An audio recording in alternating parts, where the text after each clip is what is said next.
수급적으로 봤을 때 그렇다면 개인은 많이 샀지만 뭔가 외국인이나 기관들이 조금 많이 판 뭐 그런 부분들이 나타났었나요? 그렇죠. 지금 매수 주체별로 좀 찾아보면 네. 개인 투자자 같은 경우 지난 3월부터 삼성전자 주식을 집중적으로 좀 매집을 했던 상태거든요. 3월 한 달 데이터를 보면 한 4조 9천억 정도 예. 개인들이 순매수를 기록했고요. 4월 되니까 약간 좀 뜸해졌습니다. 4월에는 한 4,370억 정도 순매수하다가 네. 5월에 주가가 좀 조정을 받으니까 다시 개인들이 사들이기 시작했습니다. 1조 예. 한 1,580억 정도 지금 5월은 아직 진행되고 있습니다만은 1조 5천억 정도, 1조 1천억 정도 지금 주식을 순매수했고요. 네. 근데 핵심적인 부분이 이런 겁니다. 여전히 삼성전자 주식의 50% 이상은 외국인들이 들고 있거든요. 그렇죠. 그리고 외국인들은 사실은 그 이전부터 매집을 해왔기 때문에 예. 핵심적인 어떤 주가를 움직일 수 있는 핵심 매매 주체는 개인이라기보다는 외국인 투자자일 가능성이 굉장히 높다라는 네. 거고요.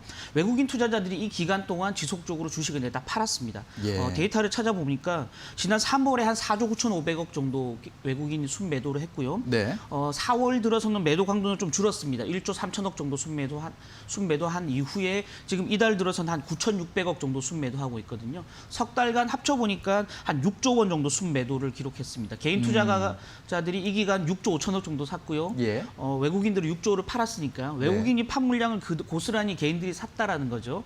그래서 개인들이 외국인 매도 물량을 사면서 주가를 끌어올릴 수는 없었고 그러니까 그럴 힘은 좀 부족했고요. 예. 다만 삼성전자 주가가 하락하는 부분을 좀 막아주는 버팀목 네. 역할을 했다라고 이해할 수 있을 것 같습니다. 그렇군요. 일단 수급 주체별, 매수 주체별로 봤을 때는 외국인은 팔고 개인은 사고 이제 이런 흐름으로 볼 수가 있는데 그럼 궁금한 거는 외국인이 이렇게 판 이유는 뭘까라는 부분이거든요. 어떻게 봐야 됩니까? 네, 뭐 좀 그 핵심적인 질문이자 사실은 답하기 굉장히 어려운 제가 외국인이 아니기 때문에 네. 그들의 속내를 알 수 없고요. 또 그렇죠. 외국인이라고 해서 매매 주체가 어떤 하나의 결집된 세력이 아니고 예. 각각의 여러 이제 세력들이 합쳐져서 하나의 외국인 투자자 집단을 형성하기 때문에 그 개개인들의 또 이해관계는 다 다르다라고 이해할 수 있을 것 같습니다.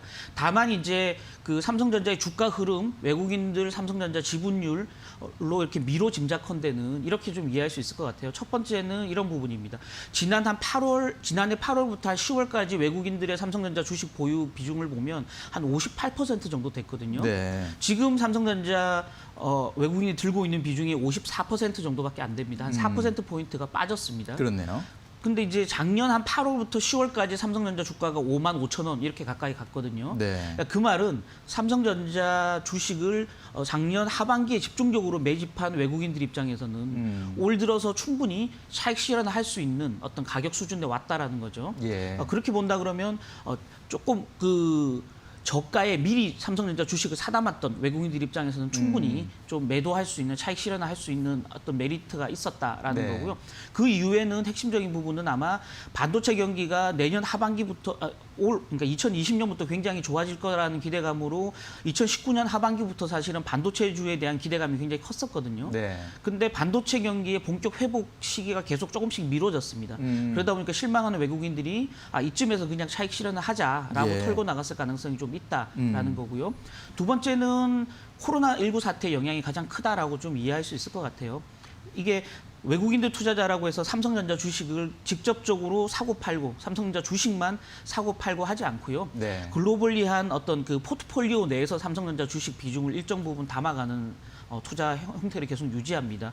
그러다 보니까 투자자들이 주식형 펀드에 얼마나 자금을 집어넣는지 그래서 주식형 펀드에 자금이 들어오면 그 자금을 가지고 글로벌리하게 국가별로 배분하고요. 국가 내에서 또 종목별, 업종별로 배분을 하게 마련입니다. 네. 전체적으로 코로나 사태가 터지면서 주식에 투자하는 글로벌 투자자들의 자금이 일단 줄어들다 보니까 그에 따라서 그 이머징 마켓에서의 어떤 주식 투자 비중도 줄어들 수밖에 없고요. 그렇군요. 또 이머징 마켓 내에서 굉장히 큰 비중을 차지하는 한국 비중이 줄어들고 네. 한국 비중이 줄어들다 보니까 그에 따라서 한국 증시를 대표하는 삼성전자 비중을 집중적으로 줄일 수밖에 없다. 왜냐하면 그 펀드 내에 그 투자 그 수익률은 기본적으로 해당 벤치마크 지수를 따라가게 설계돼 있는데 예. 삼성전자가 코스피 지수 내에서 차지하는 비중이 워낙 크다 보니까 삼성전자를 좋게 보더라도 삼성전자 주식을 팔지 않고 전체 비중을 줄이다 보면 네. 전체 벤치마크 지수를 펀드 수익률이 따라가지 못하는 상황이 생기거든요. 네. 그래서 결국은 한국 증시를 좋지 않게 본다, 이머징 증시를 좋지 않게 본다 그러면 어쩔 수 없이 삼성전자 주식을 팔 수밖에 없다. 있다라는 거죠. 그래서 그 영향들이 바로 최근 들어서 나타난 삼성전자에 대한 외국인의 집중 매도의 핵심 이유다라고 설명드릴 수 있을 것 같습니다. 그렇군요.